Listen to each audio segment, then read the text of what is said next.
I thought. Yeah, tell me what is that?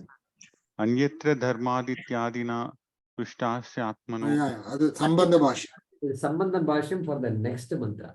Oh, this is this for the next mantra. Okay. Introduction to the next mantra. Shankara is giving. So he is going to Idamuchyate, like that he will say. So we chanted the mantra, but we will chant the Sambandha Bhaashyam after that. Okay. And the mantra also we will do. Yeah, next class. Because time was running out. So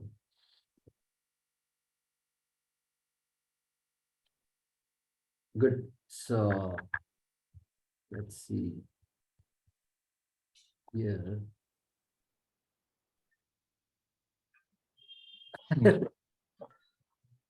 Somebody is asking Ramuji, please quote the Daitriya. Now the people are demanding stuff from Ramuji. Not bad. Okay. Okay, I see. Okay, all right. Okay, Mahesh, go ahead. This Alambaram means support, but what does it mean? Or foundation? Yeah, Alambanam. Something that is held on to, a support, a foundation. And the Alambanam for our puja is our Devata, the Murti in particular. Okay, an Alambanam. And so that is the literal meaning of Alambanam. And so Omkara is the Alambanam for our Vichara and Upasana.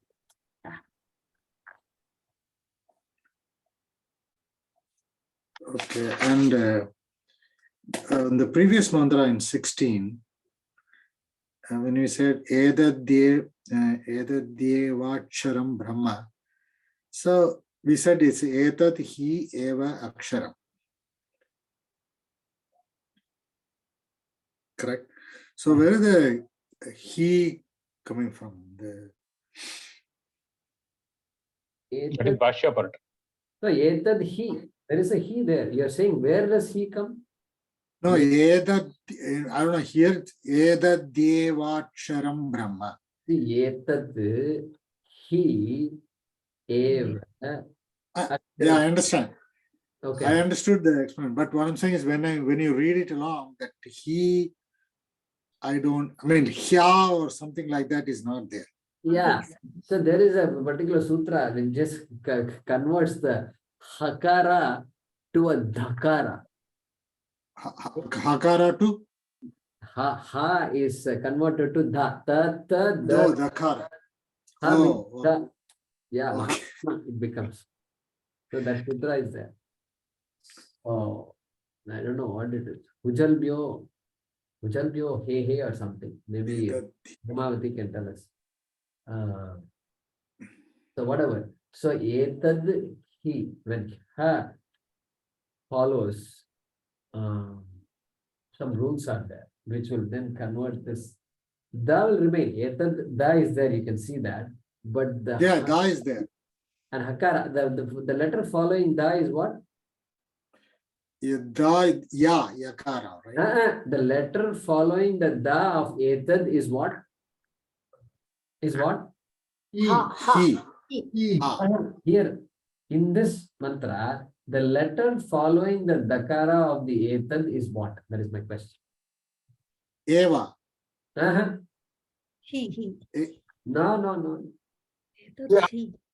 Somebody should spell properly. The letter following the Dakara of the Etad is what? The Mahapranadha. Mahaprana Dha is there sitting under the Da. Yeah. That is the Hakara. Oh, okay. Hakara has become the Dakara. Otherwise, there is no reason for the Mahaprana Dha. Yeah, that's what I was wondering. Where that Mahaprana? Purva Savarna Sandhi. Vyanjana Sandhi. Vyanjana Sandhi, Purva Savarna, fine, correct. Purva Savarna Sandhi. So, yeah, correct, you're right. So, I think that is the anuvritti of this Kujalbyo. Let's see if I have written it down.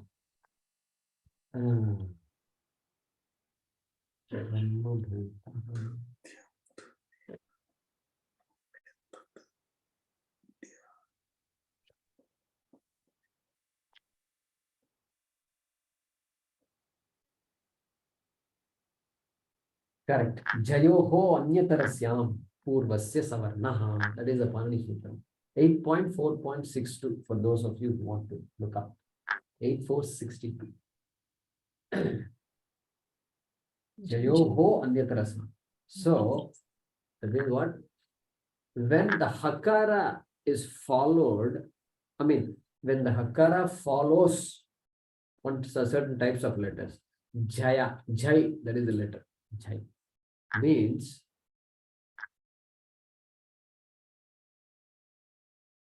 all the four letters of the groups of 5 letters, okay? Ka, Ka, Ga, Gha, give up the Gna. Cha, Cha, Ja, Ja. And then like that, all 4 letters, right? So those 4 times 5, 20. When the Hakara follows any one of those 20 letters, then the Hakara will become what? Purvasya Savarnaha. So, and more Savarna. So that Hakara will become the Savarna. What sounds like the previous letter, in this case, the etad. But Ha is Mahaprana, therefore Mahaprana status has to be there. So Dakara is the 3rd letter of the Tavarga, and so it can't be Da, it has to be Dha. That is what the sutra is saying. So Swapna is right. Purvasya Savarnaha. Vyanjana Sandhi. Anyway, long answer to a short question. What happened to Ha? All this joys of Sanskrit. Don't you love Sanskrit now? Yeah, Satish, go ahead. Yeah, in the last line of the 70, the Bhashya, Brahmabhuto Brahmavad Upasya Bhavati. So he becomes the Saguna indicator for others. Like he becomes a Saguna Upasya. Correct. Correct. Saganam Brahma. Look no further. Look no further for Saganam Brahma. Correct. It becomes a portal. Portal, huh? Portal. Interesting word. Portal. Portal for Brahma. Yeah. Okay. Premaji, go ahead.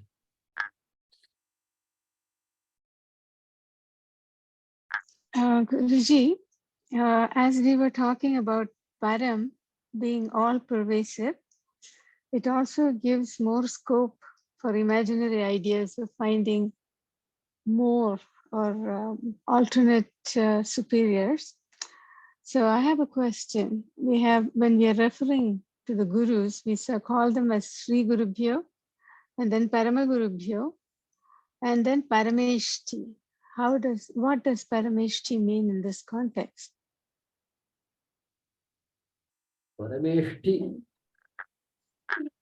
See, Parama Guru, Sri Guru. So Shriya Yuktaha Guru.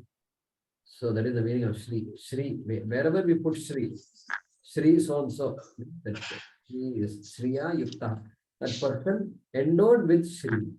So the feminine and masculine aspect are always together, never separated out. Okay. And Vagarthamiva Samprakto Vagartha Pratipattaye Jagatah Pitaro Vande Parvati Parameshwaro. Correct? So just like the word and its how close are Parvati and Parameshwari? And Kalidasa says they're as close as the word and its meaning. A word and a meaning, can they ever be separated? Kalidasa says no, you can't separate the two. The two are just intertwined and you can't separate the two. So such is Parvati and Parameshwar. Parvati and Parameshwar. Okay. So that Sri Guru Bhyo Namaha refers to that. Sri and Guru. Guru who has Sri, whoever the Guru is. Okay. Okay. Then Parama Guru. So these are all words we use to highlight the importance of the Guru. So if there are many acharyas, then sometimes a word is used to paramacharya, we would say. Everybody is a Shankaracharya, but what about him? This Parama Shankaracharya, Paramacharya. So these words we use. Parameshti also is used in a similar context. See, there is a Brahmavit. Okay? Brahmavit. Brahmavit means what? What is Brahmavit? Like Brahma. Ah, One who Brahma knows Veti, Brahma. Brahma Veti, Brahma what? Brahma Veti. Brahma Veti iti Brahmavit. One who knows Brahma is Brahmavit. So Meera is thinking of Brahma Vat. This last, that is Vat, not okay. The one who knows Brahma is Brahmavit. Then what happens? Sringeri Acharya writes a commentary to Viveka Chudamani, where he is giving 4 types of Brahmavit. Not that there are 4 types of Brahma. He is saying Brahmavit means what? Brahmavit, one who knows Brahma. Then Brahmavit Varaha. Then Brahmavit Variyan. Brahmavit Varishtaha. Varishtaha. This Varishtaha, Brahmavit, doesn't even respond to stimuli. Like a log of wood, you have to shake the person. Even to have food, you have to just make the person have food itself. That person is a Brahmavit Varishtaha versus a Brahmavit who engages like a normal person. Okay, these things are all, these ideas are all there. So Varishta, you also mentioned, right? Parameshti. So I need to look up the meaning of Parameshti, Parama. So it may come under that context. Okay, Brahma Varishta. Something like Taratama, hierarchy or comparison. Yeah, so that Varan is there. Varaha, Variyan, Varishta. Varya, Varishta, That is all Tamat Tarapun. Correct. Taratamya. Taratamya, correct. That is how those words also are. Yeah. So, Godara Parameshtine, Jamaya Dharma Rajaya, Prithve Chantakaya, Vaivasvataya Kalaya, Neelaya Parameshtine, Prakodaraya Chitraya, Chitraguptaya Vainama. So, there that word Parameshti comes. Usually in tradition, they use that Guru's Guru as Parameshti Guru. Ah. They refer like that. Parama Guru, Parama Guru and Parameshti Guru. Correct. Hierarchy. Parameshti Guru, correct. You're right. So it depends on the context, Prema. Thank you. This, my question is, this Om becomes the sadhana as well as the sadhyam, is it? Correct, correct. So sadhana, if Brahmaloka is the goal, sadhyam, if the Nirguna Brahma Jnanam is the goal. Correct. Prasad, go ahead. That upasya means worshipable or Correct, correct. worshipable. Worshipable. He becomes Worthy of worship. worthy of worship. Prasad, go ahead. So, Thank you. as Om represents, I mean, the 3 states and beyond that, the silence, like you said in Mandukya. So, is it correct to say that it is sort of a representative of equal ontological reality of both transcendental and immanent God? The Om through Shabda, Vakyam, and Shabda Pratikam, when Upasana is done. So, is it, we can say that it's an equal ontological reality from both transcendental and immanent God? Yeah, so you're bringing in some English words here. Transcendental. Param and Aparam, probably. Yeah, so transcendental reality and immanent reality. Prasad is using these words. So we have to be careful, because now what is the meaning of those two we have to see before we start comparing our Sanskrit words with this English words. But immanent, generally they use the word immanent for what is Word. the The Jagat. Jagat, what is Brahma. So immanent reality is Brahma. Nirgunam Brahma is the immanent reality. Asti iti, astitvam. And then transcendental reality.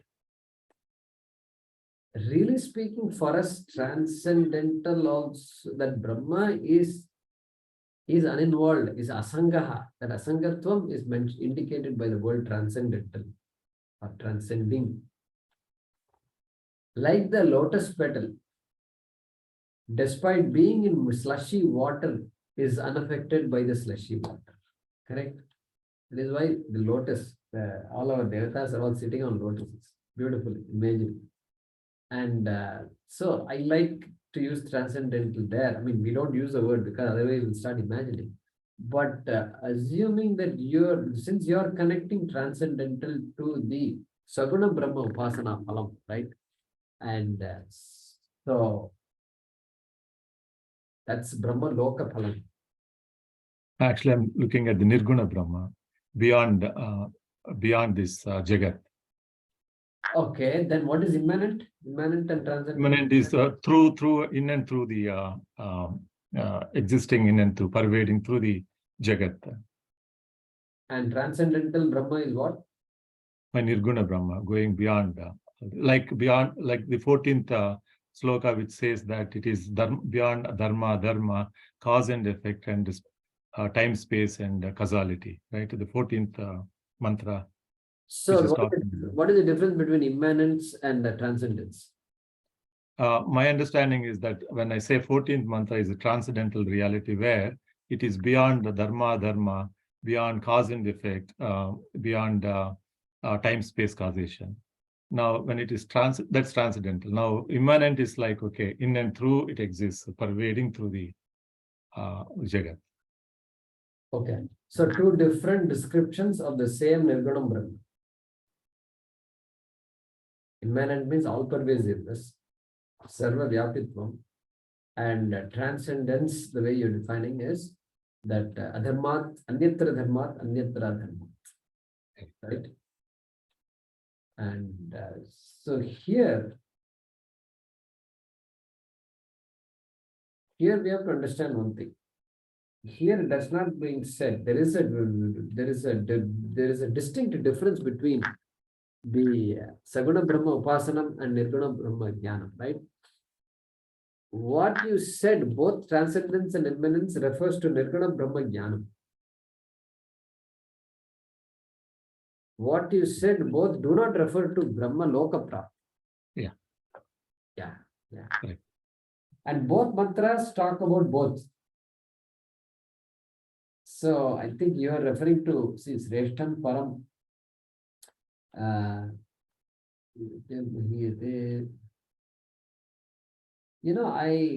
have to look into that, whether this mantra 17th only refers to Nirguna Brahma Jnanam, okay? I didn't think of it like that, but I need to, it's an interesting question. Param. No, it can't be. That's what I'm thinking. Param, aparam cha, Shankaracharya says. For param, he's saying aparam cha is adding. So he's maintaining the same thread throughout. Correct? Param and aparam, both. Nirgunam Brahma, Jnanam, and Sagunam Brahma, Upasan, both he's using here. So that should clarify your doubt, Prasad. Huh? So you can think that way, that it is actually the Om is both in Aparam as well as in Param, right? Because even from when you said Mandukya, it's when the three states, which is again samsara, beyond that is like what is Nirguna Brahman. The silence is represented as Nirguna Brahman. So the Om as a whole represents both Aparam and then Param as we move from Aparam to Param. Yeah. So as we move from Aparam to Param means what? When I say move, yeah, it's a wrong word, but the language is a problem in Vedanta. No, I'm saying this is straightforward. It's not that complicated. Aparam Brahma means what? Brahma Loka. The Shastra talks about Brahma Loka, and the desire to go to Brahma Loka is also there. And so, and this person, the Adhikari, is likely a Viragi. Okay, that person is Viragi, and he says, I'm done with this, like Nachiketa's father, and I want a better Loka. So this better Loka person, I'm not in a mood to attend Zoom classes right now. Okay, let's worry about it in next Janma. Okay, so that person wants to go to Brahmaloka. It is also, I mean, Brahmaloka is good. It's not like any other Loka, because their chances are very high that you'll end up going to a Vedanta class. Swami Paramarthananda usually jokes, you can avoid a Vedanta class with me, but there after going here to listen to Brahma, you decide to whom to listen. Then it may strike us. My God, all people were going to Paramarthananda's classes, and now I'm doing the same thing in Brahmaloka. It's very odd. And people ask me, what did you do in Brahmaloka? I was attending classes, Vedanta class. But Brahma we taught. But so that's that difference is maintained here also. Yeah. But yeah, now I understand your words transcendence and immanence. I think it refers both to the Nirguna Brahma. Yeah. Yeah.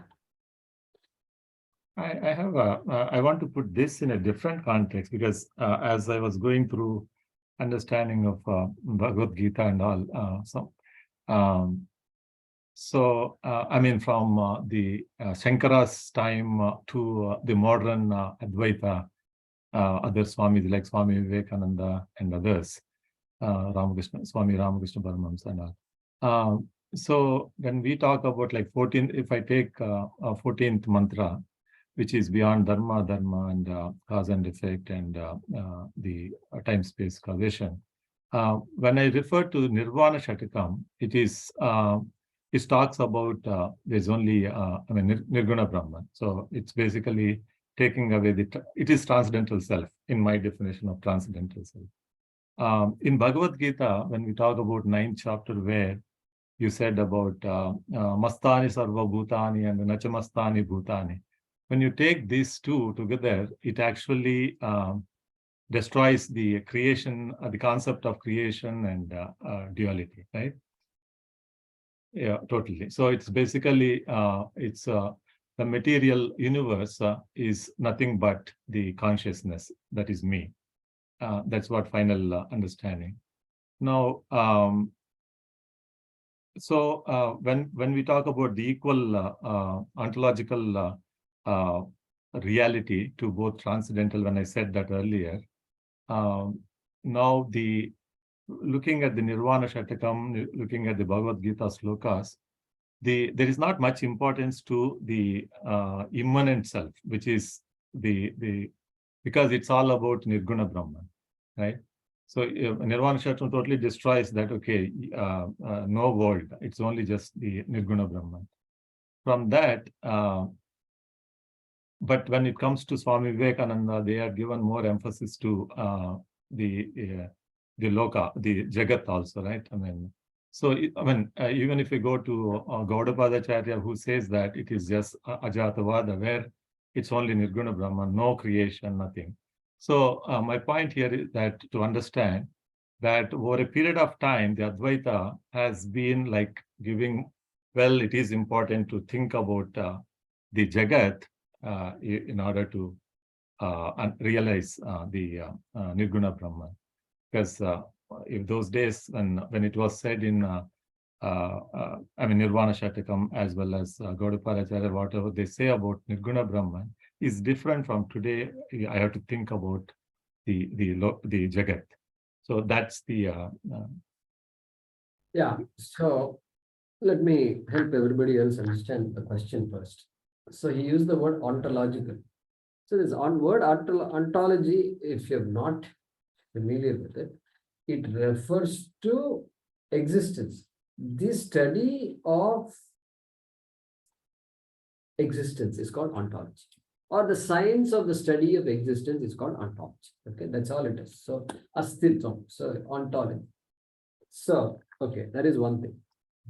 So his point is, Upanishads like Mandukya are saying there's no world straight away, and but Vivekananda and Ramakrishna Adi, they gave a lot of importance to the world. This is what. So this much we have to first understand. The Brahma has not changed with time. During the Rishi's time, Brahma was something, and now Brahma is different. That can't be true, correct? That much we know. Our understanding of Brahma only is going up and down. Okay, that's all can happen, correct? Okay, this much is clear. Now,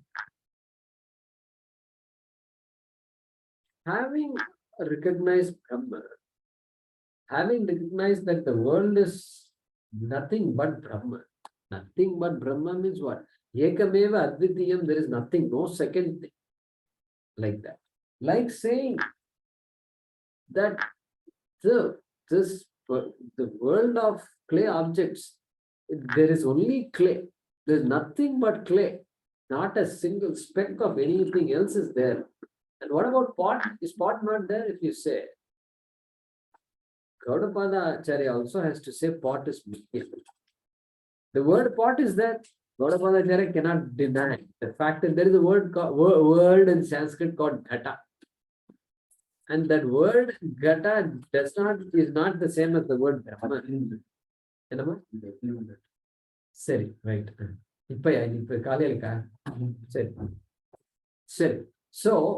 So they also can't deny those words are there and there are objects like that. But he's saying, Gaudapada Acharya is saying, there is no pot. There is no pot. Means what? There is no pot. Is that a correct statement or not a correct statement? Advaita point, yes. Advaita, There cannot be anything other than Brahman. but what about the word POT? What does it refer to? And what am I holding in my hand?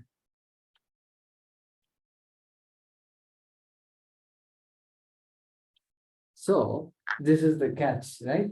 So there is an object, obviously, everything is an object. I cannot use the pot to conduct a Zoom class. I need a computer, I need internet, I need electricity, the laptop has to be working. So many things have to happen in order for this communication to take place. And after all the communication, without the computer, this class cannot happen. Then I say there's no computer. In the class, I come and say there's no computer. Then what? It seems very odd. So that is why the word mithya is it is the greatest. In one word, I can say, at least I can say, that word mithya, that's it. That is what made me leave everything and come. That word I understood. Okay. And so mithya, not non-existent. Not non-existent. Okay. And it is existing very much. The question is it existing like the Viraj water? Viraj water is very much there or not? There. Huh? It is there. Because what? It is there. Somewhere it is there. Somewhere it is there. That is why I said there is water. The snake is there somewhere. That is why I'm jumping up. Hey, there is a snake. Where is it? Okay, it's in your mind. All we can argue all these things. So at least in the mind it is there. Okay. So it is there somewhere. So the Shastram accepts that. Yeah, okay, it is there. But then I'm going to tell you that it is Pratibhasika Satyam. It is there. It's real. But its reality is a very low order of reality called Pratibhasika Satyam. All that we understand. Therefore, it's beautiful. Now, the question is this. Vivekananda chose to emphasize He's saying, hey guys, you can't keep saying everything in Brahma and walk away from your responsibilities.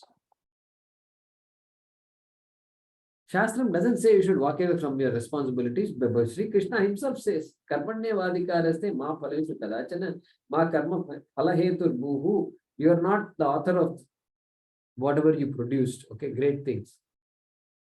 Mate asangostu karmani, sangostu akarmani. So don't get attached to inaction, he says. You know why? Because it is very tempting. This kind of knowledge, it seems like it makes people say, oh, sab kuch Brahma hai. Kya khaye to kya, nahi khaye to kya.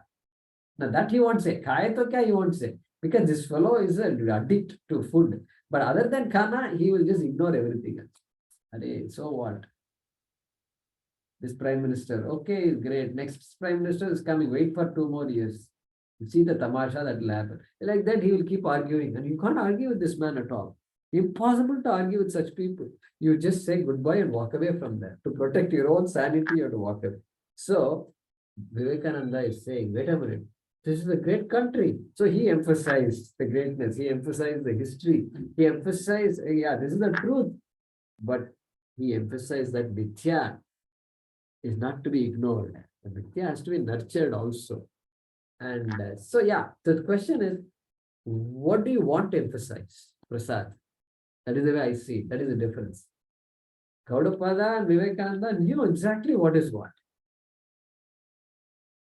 Gaudapada said, there is no word. That's it.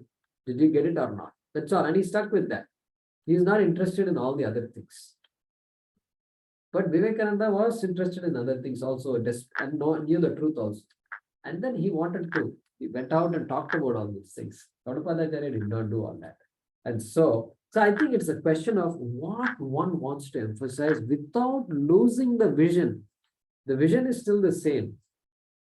Just because somebody is emphasizing something, that's why we should separate the two. Emphasis separated from the vision. Correct? Janakadaya. What is that mantra?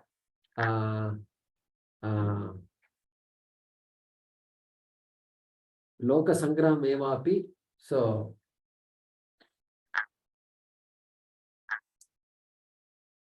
anyway, Janakadeha. What is Krishna saying? Janaka, people like Janaka were wise people, but they were kings. And the king cannot afford to say the world doesn't exist. Kingdom doesn't exist. People don't exist. Enemies don't exist. You can't say that. So there the Shastram says, you're a Kshatriya, you're not a sannyasi, therefore you have duties to do, even though you're a Brahmajnani. Correct? So, correct. So it depends on, so the ashrama becomes very important, number one. Vivekananda was a sannyasi, so he did not really have any duties. But he chose to do whatever he chose to do. And that's out of his wisdom it comes. And so yeah, you're right. So we have to go, we have to emphasize. Without losing the vision, we can emphasize a particular lifestyle. Nothing wrong with it. But if that person who is emphasizing the lifestyle is asked, tell me about Brahma Vidya, he has to come back to the Gaudapada's vision only. He has to come back to that same vision, because the vision doesn't change. Naste akritaha kritena. That vision will be there. So I hope that my response was reasonable, Prasad. Yeah, actually, I mean, I'm only just looking at the philosophical point of view. If I take myself, I mean, dream is the best example where the whole dream world is finally resolved into a just dreamer, right? But my experience is still there. I mean, that cannot be denied, right? I mean, the philosophy says it's a dreamer, but my experience is there.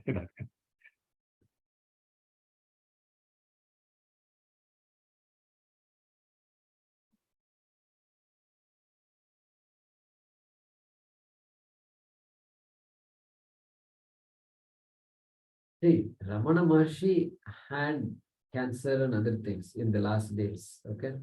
And so that cancer did not exist or did exist? If you ask Ramana Maharshi, what will he say? He also had food. Some types of food.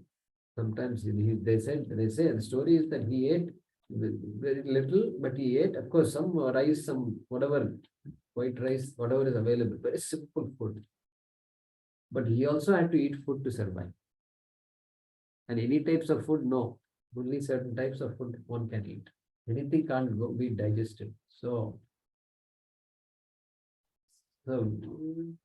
that fact we say, but the Brahma Vidya stays. Brahma Vidya stays. Anyway, good. Thank you. We'll pause with that. Thank you. Guruji, one question. In 8th chapter, we have come across Sakama Bhakti and Nishkama Bhakti, no? The Nishkama Bhakta who is Krama Mukti, who attains Krama Mukti. Can Nishkama Bhakti be complementary to Vichara, or it is, I mean to say that is only aiming at, Mukti, you go to Brahmaloka and get the Jnanam from Brahma. So can we, where does Bhakti play a role in Vichara? Yeah, so Nishkama Bhakti is essential for Brahma Vichara.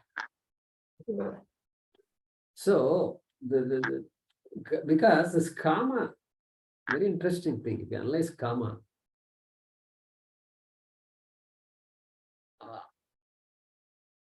for the body's survival, there are some basic needs, okay? Basic needs are there.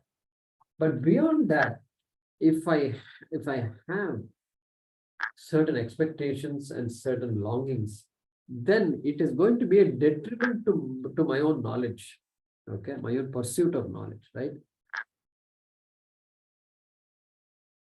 The more I think I want something out there, which is not a basic necessity, then the more I'm confused. Okay, that is why Nishkama. So that's why Kamya Karma is to be avoided. Shastram always says that. Swamiji will always say that. Kamya Karma. Nishiddha Karma and Kamya Karma are avoided.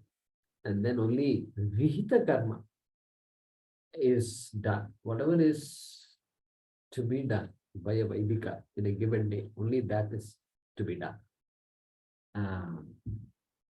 And Nitya Naimittika Karma, like that it is said. So, where does Bhakti play a role means? See, Bhakti dissolves differences. Therefore, that Bhakti is very important. Because my Bhakti of Ishvara, Bhagavan, when I do puja, really speaking, even though there is a separation between me and God, okay, but that Bhakti eventually helps me dissolve all differences, which of course Vidya will do that. But without Bhakti, the journey will be tough. I won't say it's not possible, but it's tough because it's a fragmented vision. That's where theory, practice and all will start coming. Without Bhakti, if one studies Vedanta, some all kinds of other problems will come. Because Bhakti has to be there. Sarvam Khalva, Bhagavan is there everywhere. So now the Bhakti has to be even more than it used to be before. Before I had Bhakti with certain gods at certain times, etc. But now, so Bhakti has a big role to play. And the Bhakti, what Jnanam will do is Probably changes the definition of. Yeah, Jnanam completely eliminates division. And so you can say there's really no room for Bhakti. You can say. Bhakti is always between two entities. Dvaita. When Dvaita is gone, Bhakti will be gone, really speaking.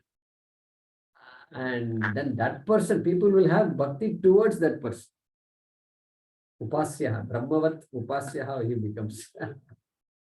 So Bhakti does play a role.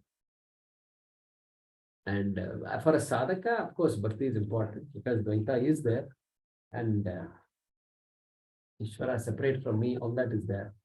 And until the vision is assimilated completely. So in Gita, the second chapter is all about vichara, right? It's about Vastu Pradarshanam, Vastu Swarupa Pradarshanam. So especially verses 12 to 25. And all the vibhuti, what we learned was all upasana. Yeah, correct. Vibhuti is necessary to appreciate that Ishvara Tattvam. Okay. Correct. So it's a sadhana. It's a sadhana to make our understanding stronger. So among that sadhana, Om is the pratika which is Shrestha. Correct. Correct. Okay. Correct. Bhakti also becomes a sadhana. Huh? Bhakti also becomes a sadhana. Yeah, definitely. So bhakti is underlying all these things. In fact, I won't even call bhakti as a sadhana. See, it's a bit like saying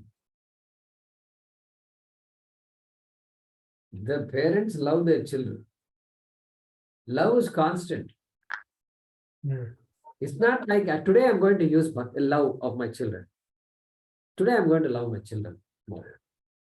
That is not possible. It is not at all possible to love your children more today and then tomorrow I'm going to give myself some rest, because I've been loving too much, and so I need some rest from love. Nobody says that. You don't need rest from love. You are an embodiment of love. That's it. Over. Oh, so probably that's the reason bhakti and jnanam are not separate. Correct. This is important. We have separated it out somehow. For convenience, I think somebody separated all this. Bhakti marga, jnana marga, karma marga, all this separated because it's easy to grasp. But finally, there are no margas at all. So it's the nature itself. Na guru naiva shishya. That is what Shankara is going to say later. That means na bhakti naiva jnanam also. There is no jnanam also, he might say somewhere. Maybe you want to know more about what you love. That's how you look at it. You look at what? No, the bhakti and jnanam together means you want to know more about what you love. So love is the devotion, bhakti, and you want to know more about it, so jnanam comes in. Is that how both get linked? I thought jnanam and love is the same. So you want to know more about it, is it not upasana? That becomes saguna. Once a jnani does vichara, bhakti is a part of nirguna. Yeah, so we can say this, but to make it all simple, bhakti, Ishvara bhakti. Bhakti is only to Bhagavan. So bhakti is important because it implies a recognition of Bhagavan already. Nobody has to tell me about God first. I already have that bhakti. So bhakti is a foundation. And then after that, what is this Ishvara? Who am I? Etc. Start asking. Then the answers will come out. Bhakti continues to remain. Bhakti continues to remain until bhakti is so much that there is no second thing. Okay? Like love. Just Ananda. Ananda Swarupa is there. You can't really say, because previously bhakti towards something you could say, but now there is no towards something. But bhakti is there, love is there. So you can say bhakti culminates in knowledge. Culminates, because Advaita, knowledge is Advaita. And so bhakti culminates. So you can say if sadhana, if it helps to say sadhana, you can say sadhana. That's fine. That can be said. But in Vishishta it culminates to bhakti.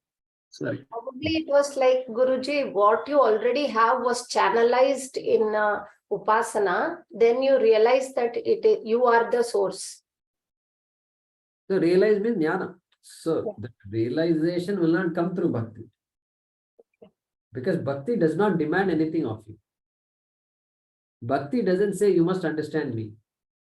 No, the love is this nature, source itself, isn't it? So love doesn't demand understanding. Ah. Love is love. That's it, over. I can be a fool, but I can have a lot of love. Correct? So, Shastram will take us all the way. So, Jnanam, therefore, Jnanam is very different. That way is very different. But Jnanam is not opposed to Bhakti. Actually, it could also be that jnanam automatically makes you devotional, right? Because when you realize the immensity of the oneness of everything, you automatically bow down in devotion, is what I feel. Yeah, it's correct. So, Bhakti will be fueled by Jnana. Correct. Even love. The more, so I know many friends who were very skeptical early on. And after they started studying, they became very religious, in fact. I'm one of those actually. After I started studying, knowing more, I became more religious. Correct. That's what it will do. That means what? Bhakti and Jnana are not opposed to each other. Yeah, definitely. So, all right, we'll stop with that. Dhanyawad, Guruji. Resume in the next class. Thank you. Om. Ayam dharmaha uttarottara dhivriddhirastu. Thank you. Thank you. Dhanyawad, Guruji. Thank you, Jai.